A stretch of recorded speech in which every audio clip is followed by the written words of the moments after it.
குத்துச்சண்டையில் பல சாதனைகளை கடந்து வந்த வீரர் வாழ்க்கையில் பல இன்னல்களை சந்தித்து வருகிறார். அவர் யார், அவர் என்ன கோரிக்கை வைக்கிறார் என்பதை விளக்குகிறது இந்த செய்தி தொகுப்பு. பகல் 12 மணி வியாசர்பாடியில் உள்ள பாக்சர் செந்தில்நாதன் வீட்டிற்கு சென்றோம். சமீபத்தில் தாய்லாந்தில் நடைபெற்ற 60 கிலோ எடைப்பிரிவு லைட் வெயிட் தொழில்முறை குத்துச்சண்டை போட்டியில் தங்கம் வென்று தற்போது தினக்கூலியாக கஷ்டப்பட்டுக் கொண்டிருக்கிறார்.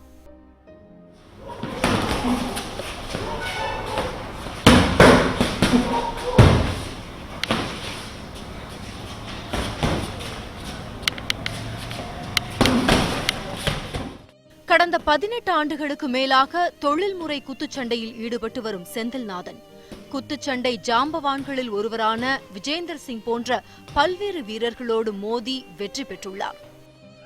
தடைகளை தாண்டி சாதனைகள் புரிந்திருக்கும் செந்தில்நாதன் குத்துச்சண்டை களத்தில் தனக்கென தனி இடத்தை தக்க வைத்துள்ளார். நான் 18 வருஷமா பாக்ஸிங் பண்ணிருக்கேன். நான் ஸ்டார்டிங்லேருந்து சப்ஜூனியர்லேருந்து பாக்ஸிங் விளையாடிருக்கேன். Sub junior state medalist, nationals medalist, senior nationals விளையாடிருக்கேன். ஃபெடரேஷன் கப் பிராண்ட்ஸ் அடிச்சிருக்கேன். South and gold and best boxer, state gold and best boxer, junior national medalist. இப்போ லேட்டஸ்ட்டாக இப்போ தாய்லாந்து போயிருந்தேன் ப்ரோ பாக்ஸிங்கில். ஒலிம்பிக் பிளேயர் தான் பாக்ஸிங் போட்டிருக்கேன். மனோஜ்குமார் லேட்டஸ்ட்டாக இப்போ போயிருக்காரு, ஒலிம்பிக் போயிருக்காரு. அவர்கிட்ட ஜூனியர் ஆல் இண்டியாவில் ஃபைனலில் அவர்கிட்ட விட்டேன். டஃப்பாக போட்டு 3.4 பாயிண்டில் அவர்கிட்ட லாஸ் ஆகிட்டேன். ஜிதேந்திரன் இருக்கார், அவரும் ஒலிம்பிக் பிளேயர். அவர்கிட்டையும் ஒலிம்பிக் போகிறதுக்கு முன்னாடி அவர்கிட்ட டஃப்பாக போட்டு லாஸ் ஆகிட்டேன். மண்டல அளவில் தொடங்கிய இவரது குத்துச்சண்டை பயணம் சர்வதேசம் வரை நீண்டு பல சாதனைகளை படைத்துள்ளது. தேசிய அளவில் தங்கம், வெள்ளி, மண்டல அளவில் வெண்கலம் என்று இவரது சாதனையை பட்டியலிட்டுக் கொண்டே போகலாம்.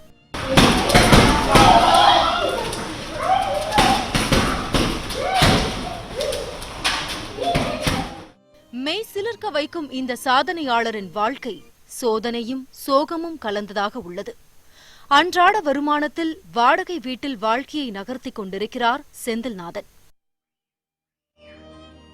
சென்னையிலேருந்து போயிட்டு வந்து வெளிநாட்டு போயிட்டு வந்து கோல்டு மெடல் அடித்தாங்க. கோல்டு மெடல் அடித்து எங்களுக்கு எந்த பிரயோஜனமும் இல்லை. வேலை கிடைச்சா தானே ரொம்ப கஷ்டப்பட்டு முன்னேறி வந்துக்கிறோம். வந்த வேலை இல்லாத இருக்கோம். நாங்கள் என்ன பண்ண முடியும் சொல்லு? அவனுக்கு ஒரு வேலை இருந்தால் அவனுக்கு போதும். செந்தில்நாதனோடு களத்தில் மல்லு கட்டிய வீரர்கள் அங்கீகாரம் மற்றும் அரசு வேலை என்று மத்திய மாநில அரசுகளால் கௌரவிக்கப்பட்டுள்ளனர்.